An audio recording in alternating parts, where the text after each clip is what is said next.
है शेखावाटी लाइव, धड़कन शेखावाटी की। शेखावाटी क्षेत्र का उत्कृष्ट चिकित्सा संस्थान ढोकिया हॉस्पिटल, राजस्थान सरकार द्वारा अधिकृत मल्टी स्पेशलिटी हॉस्पिटल। राजस्थान का रण जीते तो मोदी सिकंदर, हारे तो जिम्मेदारी लेगा कौन।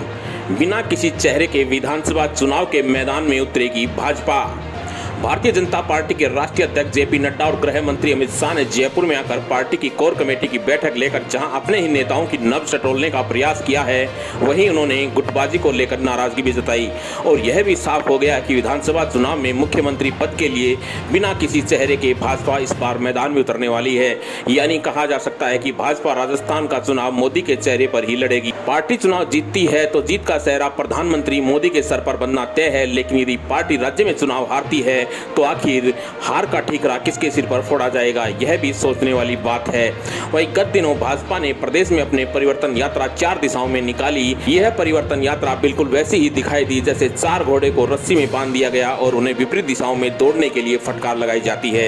यानी चारों घोड़े यदि बराबर दम लगाते हैं तो घोड़ों की स्थिति में कोई परिवर्तन नहीं होना, और यदि कोई सा भी घोड़ा ज्यादा ताकतवर निकलता है तो रस्सी तुड़वा कर एक तरफ निकल जाएगा।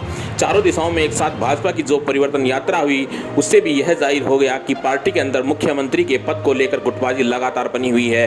वहीं प्रदेश की 2 बार मुख्यमंत्री रही वसुंधरा राजे को भी कई बार किनारे करने का प्रयास किया गया, लेकिन राजस्थान की दशकों की राजनीति सिर्फ 2 ही चेहरों के इर्द गिर्द घूमती रही है, जिसमें एक तो मुख्यमंत्री अशोक गहलोत हैं और दूसरी तरफ भाजपा से वसुंधरा राजे हैं। ऐसी स्थिति में चुनाव से ठीक पहले यकायक वसुंधरा राजे को किनारे करना या साइडलाइन में रखना भाजपा के लिए आसान नहीं होगा, क्योंकि राजस्थान की राजनीति का वसुंधरा राजे को 20 साल का अनुभव हो चुका है और वह प्रदेश की सभी 200 सीटों का रुख भी अच्छे से जानती हैं। वहीं आज भी भाजपा के अंदर कोई ऐसा चेहरा नहीं जिसको लेकर आम जनता में कोई आकर्षण दिखाई पड़े, लेकिन 2018 के चुनाव में बीजेपी की हार के बाद से पार्टी में इनको दरकिनार करने की कोशिश की गई और एक समय ऐसा था जब पार्टी के बैनर और पोस्टरों से वसुंधरा का चेहरा या तस्वीर तक गायब कर दी गई, लेकिन पार्टी को उनका महत्व ज्ञात हुआ और फिर से धीरे धीरे पार्टी के बैनर और पोस्टरों पर उनका चेहरा नजर आने लगा। इस दौरान वसुंधरा राजे जितनी भी धार्मिक यात्राएं हुई उनमें भारी संख्या में लोगों का हजूम उमड़ा, जिसके चलते यह भी महसूस हुआ कि आज भी वसुंधरा इस मरुधरा के लोगों के दिलों पर राज करती है।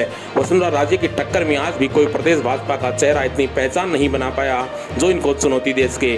वसुंधरा राजे की राजनीति करने की जो शैली है वह सीधे ही जाकर लोगों से कनेक्ट हो जाती हैं और किसी भी जाति वर्ग के लोगों से कैसे कनेक्टिविटी बढ़ाई जाती है, यह वसुंधरा राजे से सीखा जा सकता है।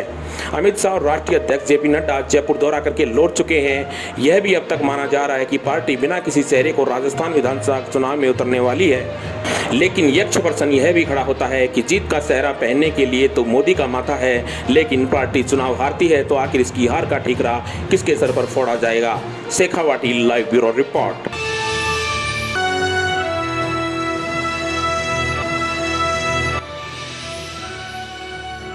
ये है शेखावाटी लाइव, धड़कन शेखावाटी की।